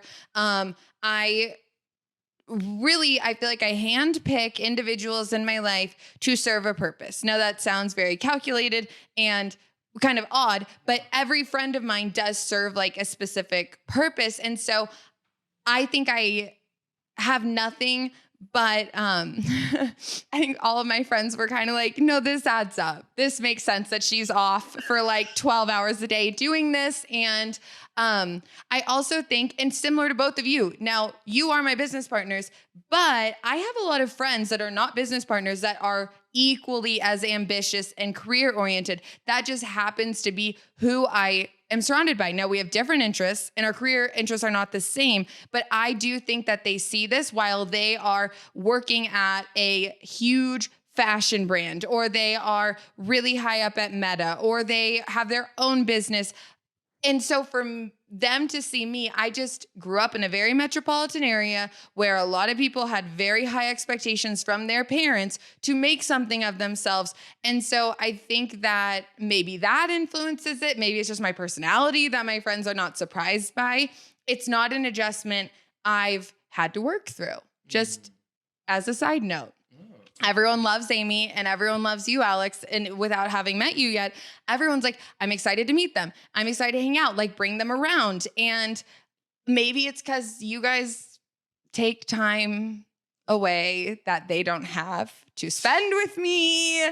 There could be a lot of reasons. And I think we can just think about it. Yeah. We can just reflect on what those reasons could potentially be. Yes. I think some of it's just human nature too. You just, when you talk to somebody all the time and then all of a sudden, you know, they're talking to someone else all the time, by human nature, you're like, well, what are they talking about that we don't talk about? That's and the so answer true. is nothing. No, that's true. I think, I don't know. It would be interesting to like do a case study on different like I know I'm always like reevaluating my interpersonal relationships anyway. And maybe I have had some that were less supportive and maybe we're not friends anymore. That could also just be part of it. And not that you guys as friends aren't supportive, but like for me, if I feel like someone doubts or is upset with me at all, I really have to sit in and I'm like, why? And if it does feel like it comes from a place of not like normal jealousy, I'm talking like resentment, I kind of cut it. Like normal jealousy, I have friends who are jealous friends for sure. And like I can be a jealous friend sometimes too. Like, what were you guys doing? But I don't know. I feel like I have actually weaned out a lot of friends in the last 3 years. I can't lie. Yeah. So that also might be part of it. I don't know. I really kind of, now that I've heard both of you talk about this and your perceptions and whatnot, it's just interesting. But I guess for the audience listening who doesn't really care about us and our friendships, it is going to affect your interpersonal relationships if you start a small business. And you have to be aware of that for sure. I bought this sweatshirt, this really the most comfortable, overworn. It's like 6 sizes too big. Sweatshirt the day Chloe and I quit our jobs. Oh. And it says ambitious. I love that. Thank you. And baby, did I mean it. Hell yes. Which brings us into what, in terms, I guess, for you, the podcast, for me both, for Amy, A and C, what was your vision when it started as a business owner and how has it changed? Has it changed? I don't know, like just when you start something new, what do you really expect is going to come from it? Do you dream really fucking big? Do you go in increments? Like what is like your method? Amy? I think for me, and tell me if I'm wrong here, because you know how you know my business mind more than anyone. For me, I think it's increments. I think I started the business. I was very realistic about it. And I said, this is exactly what I want. I know this is what I want to do. I know the kind of money that's into it when you get to a certain level. But if we can just make this a profitable side business, I'm happy with that. Yeah. And then we made it a profitable side business, and immediately, or probably a little bit before, my brain goes, okay, we can do this full time. Mm-hmm. And so once we got there and we quit our jobs and we basically don't have anything else. I mean, we both have a ton of stuff other going on, but this is our main focus. That's when I was like, okay, we can turn this into an empire. We can take over the Pacific Northwest weddings industry. We can build this and this and add this and this. But I think that vision was always there, but I don't let myself get ahead of the game, because then I try to act ahead of the game and then I fall short in what I need to focus on. Ooh, that is a good nugget. I like that. Thank you. Yeah, and that's good advice for people listening. For me, what vision I had for the podcast and a goal originally is I had the YouTube videos, which were all solo, and then the podcast, which I was interviewing people. My main thing is my goal in general is I want to be a full-time artist. But with that, I want to have a strong online presence and for people to like me as a personality. Mm-hmm. So the goal of the podcast was, there was a financial goal for sure to replace like my full-time job now, like my day job. but also to sell my personality so I can come out with an album, so I can come out with a collection of scanography artwork, so I can come out with stuff and drop it, and there be enough people to buy it, and not just in a financial way, but I do want to put my artwork out there and my art out there in a way that impacts people in a real way, where they know who I am and they know what my intentions are. Going back to like not being scared of being canceled, and it's like I want people to know who I am, even if I say something that comes off so fucked up, which I don't know if that could even happen. Yeah, I did say something that we had to cut out last episode, but which could kind of unintentional. Yeah, but that's what I'm saying. Yeah. Was something that comes off unintentionally wrong, and I just want people to know me for me and be like, oh, okay, I get who he is, and he probably meant it this way or whatever. So in general, I just that's my intention with this. In finances too, like, I want to be able to just like one day be like, I want to take off and see my mom for a week, or have them my parents fly here, or be able to go travel, take a week off and travel to a different country or whatever, or like be able to put a lot more marketing for us to take it up to the next level, get all of that. I would just love, buy my own house, have kids, all that stuff. The financial stuff, of course, comes with all of that. But my main thing is the impact I wanted to make on our fucking time here on Earth, y'all, because it ain't that long. As long as we were at least turning 30, I'm realizing how quick shit passes. Oh, it keeps getting faster. No, it's Speak funny. for yourself. I'm turning 26, baby. I'm only turning 28, so I'm gonna hang on to that. I am 27. It's interesting what you said, Amy. Is yes, that's exactly how I view things too. Incrementally, I just have to have small, tangible, realistic, whatever realistic means, obviously, goals that I think I can really achieve, or else I get overwhelmed. And last night, I was kind of talking about the last 3 years of our company, and Alex asked something similar to this. Like, how do you feel with TLDL and the podcast? And I was like, I don't know if you said, like, do you see like us getting 1 million followers? Like, do you think that's possible? And I was like, I literally let's 1,000. And then if we hit 1,000, then maybe 10,000. And then we will just see what the next thing is, and it will come to me. And I think that the only thing that I will say that I'm very proud of, like personally, is I think I genuinely have an instinct for when it's time to change and step things up a notch. And when I can tell like something's changing, and Amy and I have said this before, like it's happening, and I get this like instinct before it starts to happen that things are happening and I'm able to get ahead of it in a business sense. Amy and I, we started things slowly, but we got the LLC, we got the business license, we have a bank account, we started looking into branding and marketing and all these things. And now it hasn't happened at once, but it always has happened right when it needs to.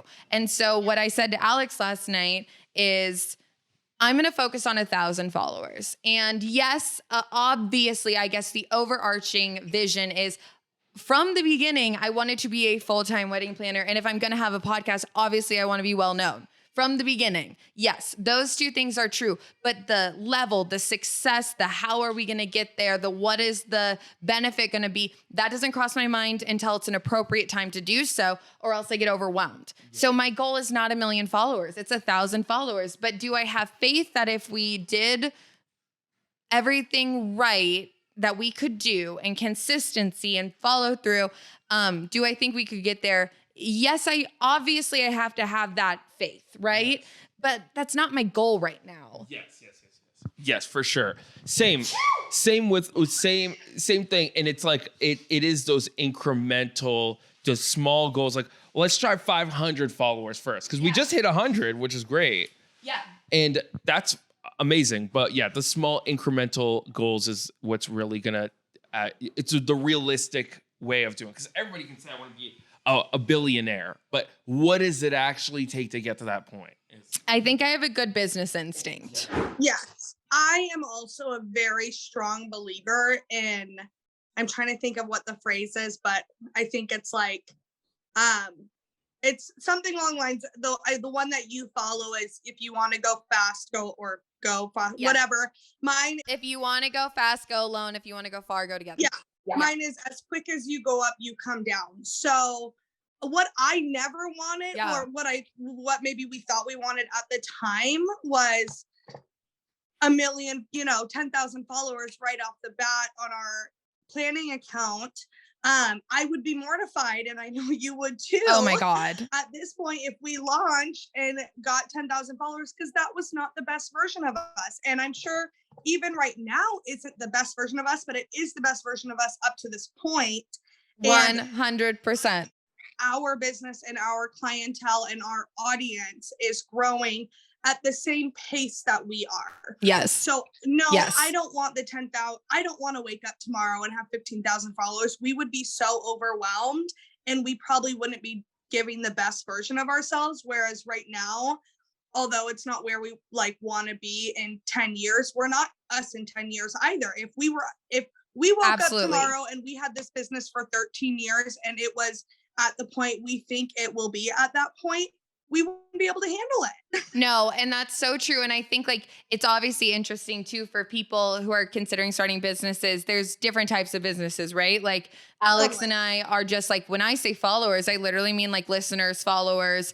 But if Amy and I had 10,000 followers, which it's funny to think that was even a goal. At this point, I guess I don't really care about social media followers for Amy and Chloe, because we book business basically off of word of mouth and whatnot. And if we became an inspo account, great. But there's a cap to how many things, how many weddings we can take in. Whereas with Alex and I, there's not so much a cap. So I'll say 1,000, 10,000 and actually mean it this time. When we started ANC, I had no concept of how we would grow our business or what the influence would be. So social media is important, of course, for ANC, but not in the same way it is. Yeah, it's not even close to most important, whereas it's literally the most important thing for Alex and I. So it's just separating for me the two different goals of both companies and what I get from them. It's been a fun challenge, and I've just learned a lot adding this new venture in, because I've really learned to adjust my expectations.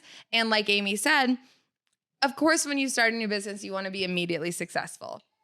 But the expectations of you are so high. The people who are so successful, and I already see it 3 years in, what we are managing right now, 3 years ago, we would have crashed and burned if this many people wanted to work with us. It was not our time. And I love patience and taking things slow and doing things right.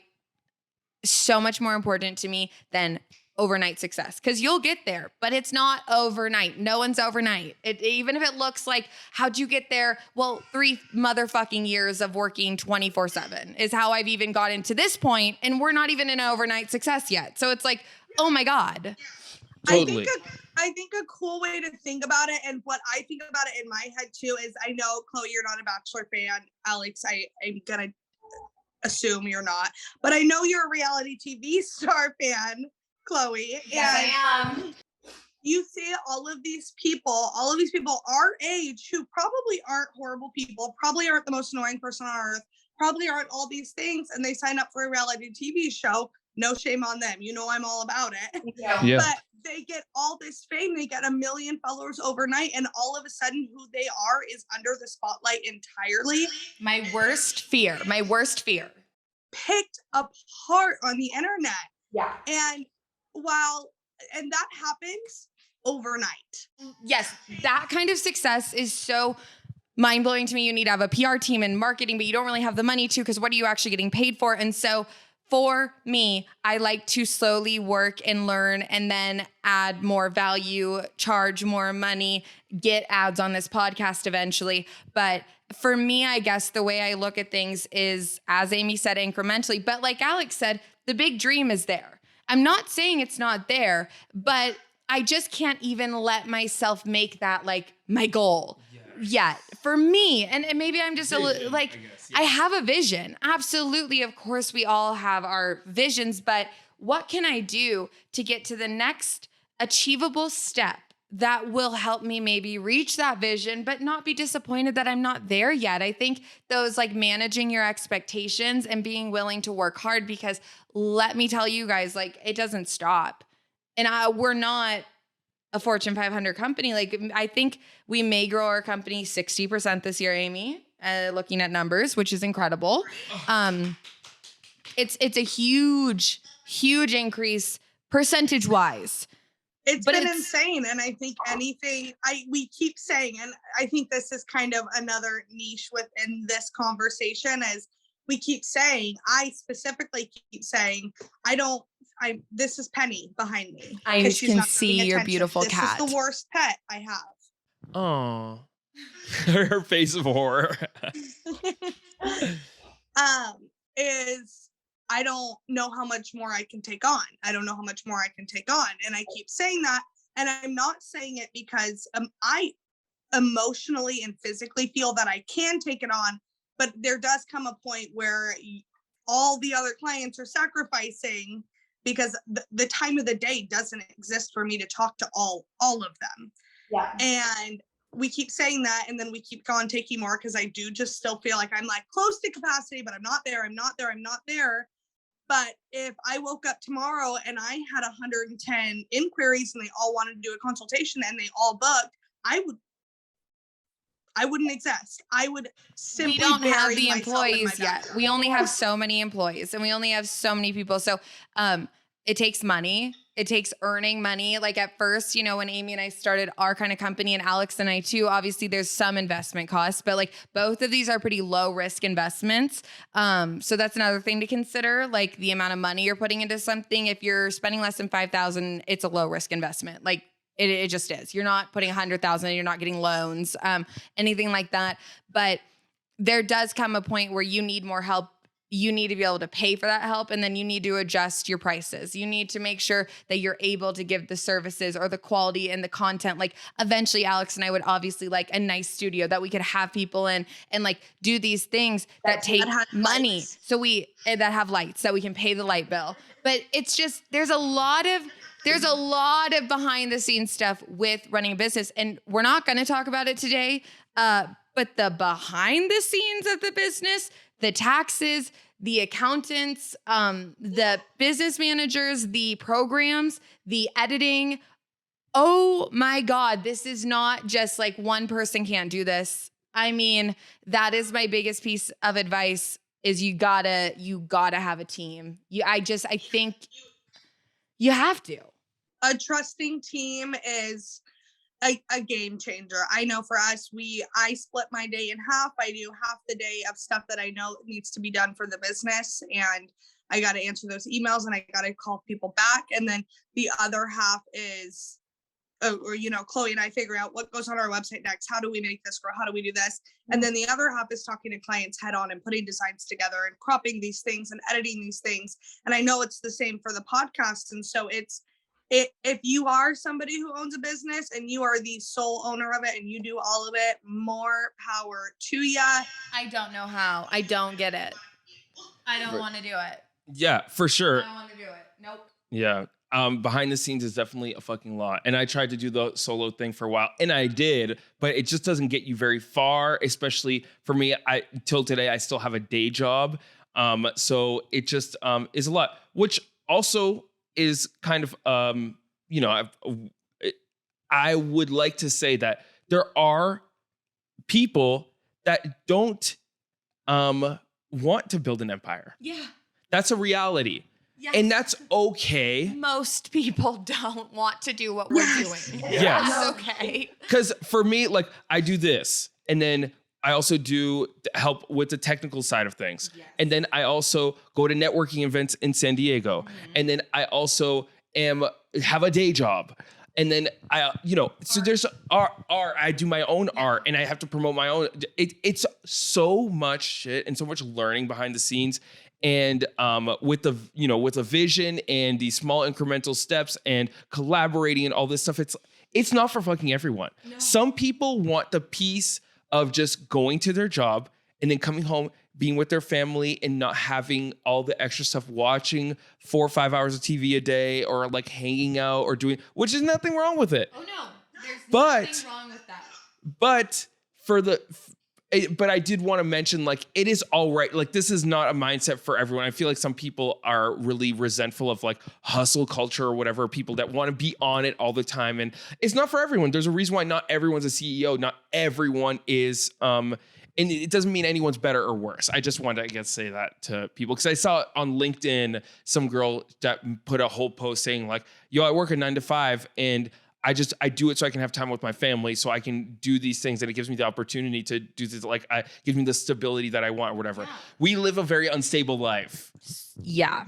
My sister and through my husband. Do you have healthcare? Like, does like Chloe and Amy pay? No, we can't pay for it. I mean, that is like a 2025 goal. And that is literally like, again, we're not getting into it, but this is fucking hard. And it's not, I'm not saying that as like demeaning anything, but it's just, yes. We talk about it all the time. We talk about it with our employees. We're very transparent. We're not going to grow if you try to put up a front. Yes. We are not at the place we want to be, but we are getting there and we're proud of it. But yes. No. Do you have a stable paycheck every year? You know what? This year, I think we're going to have a stable paycheck this year. By the grace of God. Yeah. But what I'm saying is it's not guaranteed unless you guys are working 60, 80 hours a week. You know what I mean? Yeah. So that's what I'm saying. The stability. It's hard, and it's a different, each of them are different kind of hards. We've both done both of them, and they both have their challenges. And I can say this because she won't listen, and even if she does listen, she won't care. My sister, we could not be more different. Chloe can attest to it. There is not a similar aspect about us. There is quite literally nothing we have in common other than our love for Survivor. Love you, Jeff Probst, if you listen. I love you. If you listen. Okay. But she will tell me to my face, and I get kind of a lot of flack from a half of my family, I won't say which, and that I don't really have to do that much because I live very close to them. They can see when I leave my house and when I come home, and if you're not leaving your house to them, you're not doing anything. Right. And as we know, that's not the case. And my sister and her boyfriend live with my husband and I currently, hence that extra 4 set of animals. And she will say things like, I can see how hard you work, and I respect it. I love that you do it. You're incredible at it. I don't want that. She says, I am a teacher. That's I want fair. to go to school, come home, and be done. I have my weekends free. And granted, teachers do so much more than that. We all know that they're severely underpaid. Yes. The work, that's a whole other subject, a whole other episode, honestly. Right. But there is not a clock in and clock out time, but there is a schedule to it. And yes. She's like, I don't care if I had $1 million. What do I do with $1 million? That's what she said. She's like, I just want to be comfortable enough to pay my bills and travel a little and have a nice life, but I don't want to build an empire. That sounds like a lot of freaking work. It's funny because like I can't imagine not, like I'm at the far hard other end of that, of just I just like can't imagine ever working for anyone else again. I have such great respect for both of you. And so in a sense, we all work for each other, right? Like yes. We are like, I am doing things for you guys and for myself, but like, that's the closest thing I'll ever have to have again to a boss. And it's not that I don't respect authority. I think at first I didn't have the words for this, but really the truth is, and I feel okay saying it, I think I'm the best boss I could have for myself. I think I can do things better than other people can in the things that I'm interested in. So for me, it works out very well to run a wedding planning company because listen, I've hear about even other like small business companies that do wedding planning, like service means so much to me. That sets us apart. We come from the service industry. We love what we do, but I'm also very business savvy.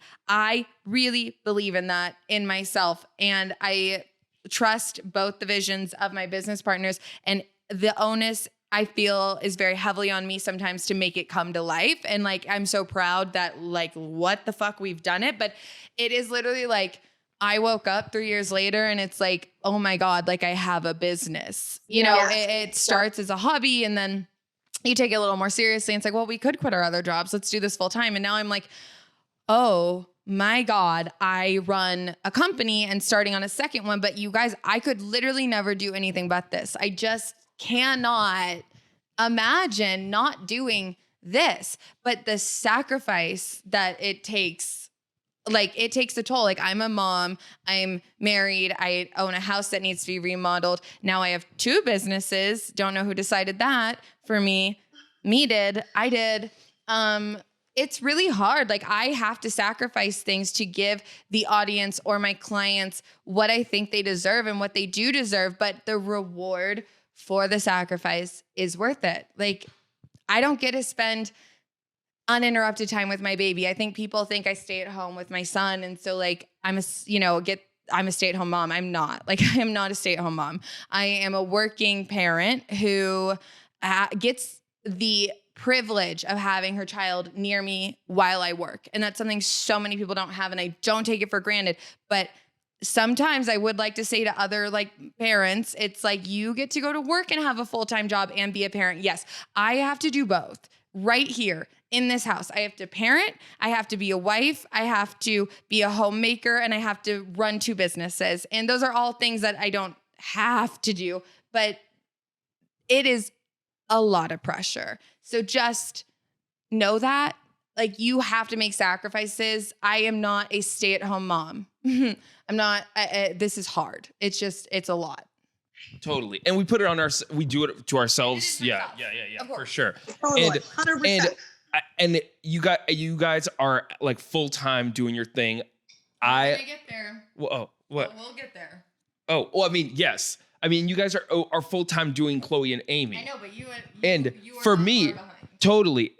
But for me at the moment, I am, and this is like the other side of like entrepreneurialism people don't see, is people see like Chloe and Amy doing your thing. You guys are running. You guys look gorgeous online, and But like, barely. you know, and then you guys are like, come on now, let's go, ambitious, and you guys. And then you guys are doing it full time. And then there is the side of entrepreneurialism where you're hustling a day job and maintaining like the vision you want. Not only that, hitting the small goals and doing a lot of it on your own and all that. And the learning. I did this like Space Needle remodel while growing our business. Like I have never just done one thing, to be clear. I don't know what my problem is. I'm the same way. Kill me. But yeah, no, we just like this didn't happen overnight, and we're still not where we want to be. Like my goals have fucking like quadrupled to really be able to like maintain this, to make it worth it. So there's financial sides, there's realistic sides, there's the fun side, there's the freedom, there's being your own boss, but there's also so much to it. And so this episode was really more our experiences. And if you feel like you're on the edge, I hope you feel inspired to either do it or don't. But maybe later down the road, we can talk about and maybe have like a business advisor on about what actually goes on behind the scenes. Like, what do I really spend my day doing for 18 hours a day? Because it's not just talking, you know? So I think this was good. I do hope that if nothing else, somebody, and of course, everyone's what experiences are valid, but like another woman listens to this and realizes or that, gay like, man, only gay men and women. It's all of it. It's not, it's all of it. Like Chloe has a baby. She runs 2 businesses. She does run her household. She's remodeling a house, and she's a much better friend to all of her friends than I am to mine. Love all my friends. Shout out to you guys. But I don't know if that's true right now. She is attentive to her friends and to her family and to everybody who has ever needed her. And I am not quite as attentive to everybody, but I am in the same way. I take on way more than I ever needed. We started a business. I moved in with my boyfriend at the time, and then all at once we got engaged, bought a house, got a dog, got married, and it's so much at once. All while trying to run a business, and it wasn't easy. And he sacrificed a lot for me. I've sacrificed a lot for him. And it's really easy to say like, oh, their business grew and so they quit their jobs, but that is not what went into it. There was so much more. And even now, whereas we are in the space of starting to expand our family, that's something that comes into consideration when you have a business as well. It's like, okay, well, if I get pregnant, then I'm out for 6 weeks because I'm probably going to be so sick. And then I'm out for another 3 months after. So how does that time up with wedding season? And how does that time up with how it affects Chloe? Oh yeah. For your, like, you have to plan your family around your small business for sure. Right. And so that's just an easy breakdown that I could think of, but it's like that with everything. Everything you do. I think with Alex too, because you're still doing both. Like, yeah, this is the reality. I just think that's what it is, but it's worth it. It is worth it. And we are not, none of us right here are at the pinnacle of our success either, but it is worth it. I worked multiple jobs before I had a family while doing this, and it is paid off and it's worth it. And like, if you're struggling, but you believe in yourself, then do it, because you're not stupid for doing it. And even, you know what, if it does fail, you'll start something else. If you have this drive, you're going to do something else. You'll do something else. Most people have businesses that fail, whatever. Literally that part of sales. Like you have candles. I have a failed business of candles. It was pointed out to me recently. 7 cold calls to make a sale. That's the average. That's my background is sales. Yeah, I don't feel too shabby about where any of us are at. Hell no. Fuck no. Fuck no. And yeah. Hell yeah. Final thoughts? Alex, I can't wait to see what you do. I can like just feel the fire from you, and it's really fun. Hell yes. I'm gonna ride your coattails, baby. Hell yeah. Final thoughts. Yeah, I am committed to rolling the dice on all of these projects until I die, and or I make it. Yeah. In whatever it is, financially, for all the freedom that comes with that, and the notoriety and the group of friends that you create from it. I'm here till it's, the fucking tires fall off. Same, because I'm not gonna work for someone else, and I believe in myself. Hell yes. Amy, final thoughts? Long-standing history of not getting along with bosses. Word. And I just simply can't imagine that changing. No. I don't get along with them. They don't like my attitude. When I come at them hot, which is funny because like Amy and I don't come at each other hot at all. Like we're so rational, so level-headed. It's mutual respect. We know how much each other have put into this. I think when you walk into a company, you get a job, you don't know what your boss has been through. You don't know how they got here. Yeah. They don't know how I got to this situation. There's just no way of really understanding each other. But when you build a business together, you know what you went through, you know what you sacrificed. And even if you don't express it on every level, Chloe and I are both we brush things off. We laugh about it. Wow. We miss a lot of things with family. But again, we're just like, whatever, it's got to be. But it is something that it happens, and it's hard. And I can see that as I probably wasn't always the best employee. I was the employee of like the PTO queen, baby. Wow. I got PTO, see you later. I earned that shit. I'm out of here. Which I think if you work a 9 to 5 and you have PTO, use it, baby. But you'll never get to use it if you have a small business. So use it. No, but we don't, but it's not the same. It's a very different relationship. It's a different understanding. It's a different level of care. I personally am like that in my life all around. I have not great relationships with certain family members because they just don't respect me the way I feel I deserve to be respected. And that's fine. They can go on about their day. But I'm the same way with bosses and with friends and with pretty much everyone except all of my asshole animals that don't respect me one bit. Yeah, I agree. That's amazing. I love, I love you two's dynamic. And it's funny because we have a specific dynamic too. And I like to see this extension of Chloe as well. I'm learning a lot about Chloe just in this episode as well. I hope people that are watching and listening are too. And I hope you guys got some insight into what motivates us since you spend these hours listening to us. It's nice to like share the passion and like motivation side behind it, because a lot more goes into it than just like chatting. A lot. But also just like, if you are listening because you're thinking about doing this, there's nothing better that I've ever done than go after my dreams that would financially benefit me. These aren't just like hobby dreams. These are financial dreams, and the stakes are high, but it's worth it. I think just to recap, like any advice I have, which is do it with a team, whether it's a partnership or a group or whatever it is, do it with people, believe in yourself, have reasonable, attainable goals, understand that there are going to be sacrifices. And I know we commented a lot about sacrifices, but this needs to be said too. We can take personal time and set those boundaries for ourselves. And we do. This is a particularly busy time for all of us right now. I think spring and summer, socially, business-wise, it's crazy, right? But we do get the benefit of owning our own company and spending every holiday with our family and taking weeks off and setting those blocks for ourselves. And that is such a privilege. So there are benefits to this work, more so than some of the benefits from working a 9 to 5. So it is almost all good. It is hard, but there's not a lot of downsides to me, really. There's sacrifices and it's hard work, but with a little bit of a game plan and a lot of faith in yourself, this can be one of the best things you do, but you have to do it smart. You have to be patient. You can't get too ahead of yourself. You can't fall for scams. Like, you need to just stay diligent. And those are like my ending words, but do it. Totally.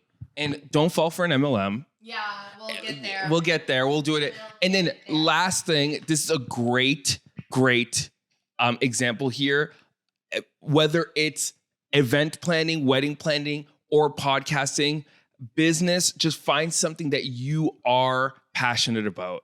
And sometimes it'll take rolling the dice a couple of times, but find something that you do have a passion about, and you'll learn along the way. And if it doesn't work, it's fine. Go with the next. Don't beat yourself up over it. That was something I used to do a lot. I'm like, okay. I failed at the first cleaning business. Oh my God, how dumb. Oh my God, I can't do it. It's like, or my YouTube videos aren't taking off. You know what I mean? A couple of them are taking off. You know, after a while, you roll the dice and see what works. So keep persisting, find something that you're passionate about, and find a community around you that does support you, and outsource stuff if you can. Also, no one really cares if you fail. I know it feels like they do. They literally don't care about you. They will forget. Like, if you say you're going to start a business and do it for 6 months and then you fade away. Oh, I can't believe I didn't talk about this. This will be my last note. I also, hold on, in the, during the pandemic, right after I had my kid, one of my friends and I were like, let's resell like baby clothing. And then after like 4 months, it was like, oh, this is really hard. Like, we were just like, this is kind of like a good way to make money. And we have like a lot of baby clothes because we have babies and they grow fast. But then we're like, we're not passionate about this. No one has said a word to me. I actually like forgot I did that. Like, no one cares. It wasn't like a passion project, but you start things, they fail. No one remembers. You'll forget. I literally forgot until you said that. Failing, they just don't take priority in some things. I don't think it was a failed business. I think you just decided it wasn't for you guys. Yeah, it just was like, yeah, we didn't like have a failed business. It was just like, okay, this isn't it. So no one cares about you. It's like, you know, the same thing when you say confidence, like, you know, no one's paying attention to you in a room. It really is true. Like, do your thing, stay diligent, believe in yourself. The rest will follow, my friends. Well, I just want to thank you guys for letting me be your first guest on TLDL. I'm so excited. It was super fun. I can't wait to actually meet you in person in November, Alex. We'll be down there for the full week. So I'm excited. I'm excited. Oh, it'll be super fun, but I'm super grateful. This was fun. I hope I did an okay job. Oh my God. A natural. I think you're a natural at video content. Oh. It's because when I walk into a room, every boy wants to talk to me. Yes. And I'm a special snowflake. You Thank you for coming on. You're so welcome. I took a really big day out of my busy day of not having a job to do this. Yes. And now continuing on our not having a job, in 12 minutes, we have sales coaching with our employees. Oh. Let's wrap this up. All right, babies. And prepare for that. And I will see you guys later. Mwah. Mwah. Bye. Bye. Thank you for listening. Hell yes. We hope you're inspired. And yeah, inspired. I like that. Yeah. Inspiring. I just hope you feel something. Yes. Like and follow on YouTube, 5 stars on Spotify and all the platforms we're on. And right after this, the credits will roll and Alex will again tell you to do all of that. Oh yeah. Yeah, I know. Bye. Mwah, you better listen. Follow us on YouTube at Too Long Didn't Listen. Follow us on Instagram at Too Long Didn't Listen Pod. And follow us on TikTok at Too Long Didn't Listen Pod. Please make sure to like and subscribe on iTunes, Spotify, or wherever you are listening to this podcast. Thank you to our producer, Ilya. Thank you for our artwork, Morgane. And thank you for the music, Kai Music. You better listen, bitch. I put your dog in the garage and not in the back room. Why? Because I thought it was the back door, but I just realized that it was the garage. Give us one moment. This is a hot fucking mess. I'm just going to warn Ilya. Warning you, Ilya, there is a large section to edit out where Alex and I fight about COVID. Oh my Lord. He's going to be like, what happened? Gosh, we're